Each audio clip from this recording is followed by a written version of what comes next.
د شهیدانو معلولینو چارو امریت په هڅو سلویغ جنگ ځپلو کورنۍ سره نن د کومک موسسې لخوا د خوراکي او غیر خوراکي توکو مرسته وشوه.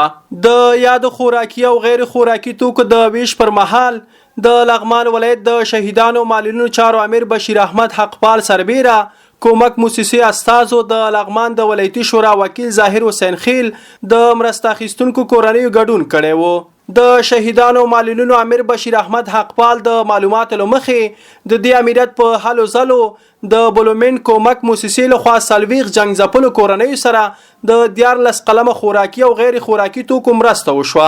غوره خلک هغه خلک دي چې نورو خلکو ته خیر رسیږي.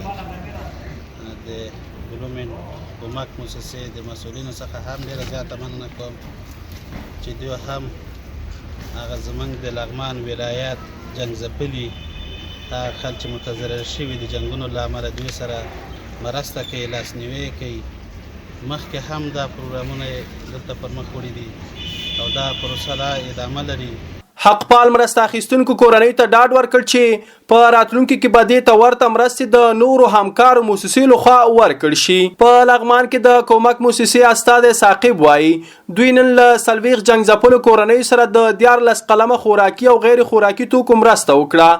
د نوموړي په وینا دا هغه کورنۍ دي چې د جنگ لامل ټاپیان او د خپل د کورنۍ غړي له لاسه ورکړي دي. ټول هغه مستحق خلکو ته چې دغه جګړې د وجې نه متضرر شوي دي هغوی ته خساره رسېدلې ده، نو زه بیا اطمینان ورکوم د دغه میډیا د لارې نه چې په لغمان کې به دغه کومک چې د کومک موسسې د خوا نه کېږي د جنګ ځپلو سره د جګړه ځپلو سره دا به په شفاف ډول وي، په سلو کې به شفاف وي، 1% هم ورسره غیر شفافیت نه منم. مرسته اخیستونکو کورنیو د شهیدانو معلولینو امیر ترڅنګ د یادې موسسې د استازو څخه مننه وکړه چې دوی سره یې مرسته وکړه.